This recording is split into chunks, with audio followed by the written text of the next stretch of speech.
You're standing on a cliff edge. The view is beautiful. You feel fine. And then a quiet voice in your head says, "Jump." Not a scream, a whisper. You grip the railing. Your heart pounds. And now you're scared of your own brain. Here's the part nobody tells you. About half of all people have heard that exact whisper. People who love their lives. People who'd never dream of hurting themselves. So what is it? A glitch? A dark secret? By the end of this video, you'll know exactly what that voice is. And I promise it's not what you fear. The French have a name for it. L'appel du vide, the call of the void. Scientists call it the high place phenomenon.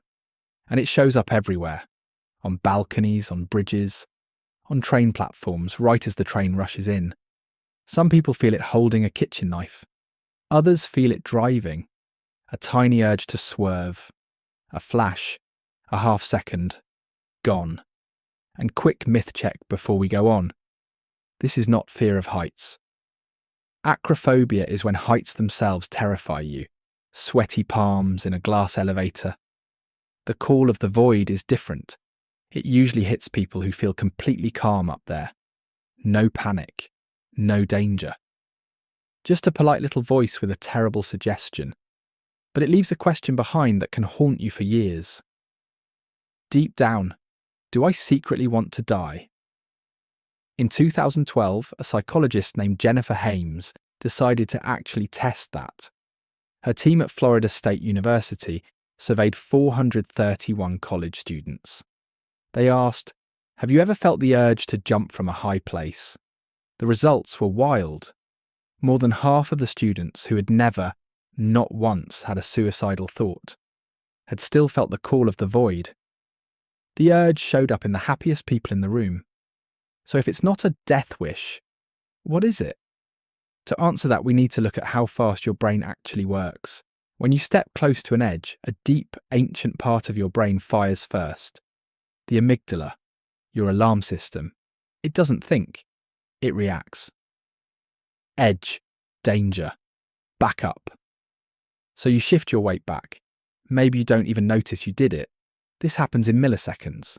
But your conscious mind, the part that talks, is slow. It shows up after the reflex, and it finds a mystery. Wait, why did I just back away? I wasn't falling. I was safe. Unless... And here's where your brain does something very human. It fills the gap with a story. Maybe I backed up because part of me wanted to jump. That's the whole trick. The urge was never real. It's a misreading of your own safety reflex. Hames's team even titled their paper, "An urge to jump affirms the urge to live." The whisper isn't your brain trying to kill you. It's the echo of your brain saving you. But the story goes deeper, because the call of the void has a bigger family. Intrusive thoughts. Ever held a baby and thought, what if I drop it? Ever sat in a dead silent room and felt the urge to scream? Ever sat at a wedding thinking, I could just object? Studies say over 90% of people have thoughts exactly like these. 90%. Your brain is a prediction machine. Its full-time job is simulating what could happen next, especially the disasters. Think of it as a flight simulator for catastrophe. It runs the worst-case scenario, so you never have to live it. What if I jumped? Is your brain rehearsing the thing not to do? The simulation feels loud, but it's just a fire drill. But why does it feel so real? Here's the slightly creepy part. When you imagine an action, your brain uses the same circuits it would use to actually perform it. Imagine kicking a ball right now, and your leg muscles fire tiny, invisible signals. Athletes use this on purpose. They call it visualization.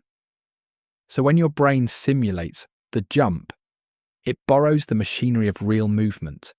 For a split second, the plan feels loaded, ready, real. That's why the whisper has weight. You didn't almost do it. Your simulator is just high definition. Philosophers actually noticed all this long before scientists did.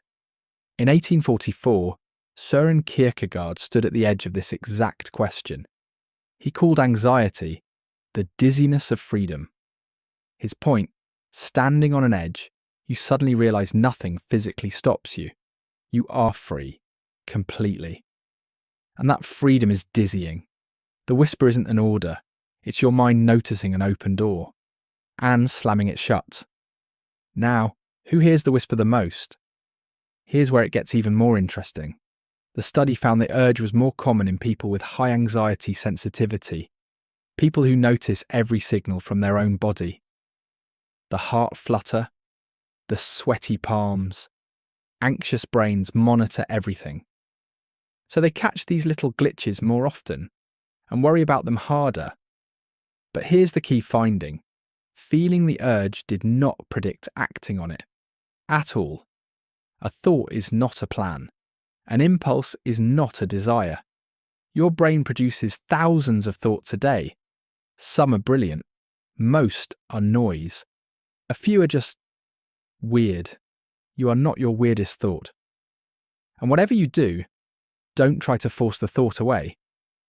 In 1987, psychologist Daniel Wegner ran a famous experiment. He told people for the next 5 minutes, do not think about a white bear. You already know what happened. Bear. Bear everywhere. The group that tried to suppress the thought ended up having it more, even later when they were allowed to think it. Suppression is a spotlight. Fighting a thought feeds it. The move that works, let it pass, notice it, and carry on. The exact same trick works up on the balcony. Feel the whisper? Don't argue with it. Don't interrogate it. Just note it. There's my alarm system doing its job. And enjoy the view. The thought will be gone before the elevator ride down. An evolution might explain why the whisper exists at all. Picture your ancestor on a cliff 60,000 years ago. The ones who felt a jolt of fear near edges, who imagined the fall vividly, stayed back. The careless ones didn't get to become ancestors. That vivid imagination of falling. You inherited it. The call of the void might literally be a survival feature, passed down from everyone who didn't fall. The wind, the view, the whisper. Jump. Now you know what it actually is. Your alarm system fired. Your slow narrator misread it. The voice isn't a death wish. It's a smoke detector. Loud, annoying, and completely on your side. So the next time you're up high and the void calls, you can smile back, because the urge to jump is proof of your urge to live. Thank you for watching. If you enjoyed the video, please do leave a like and consider subscribing. It means a lot. Cheers.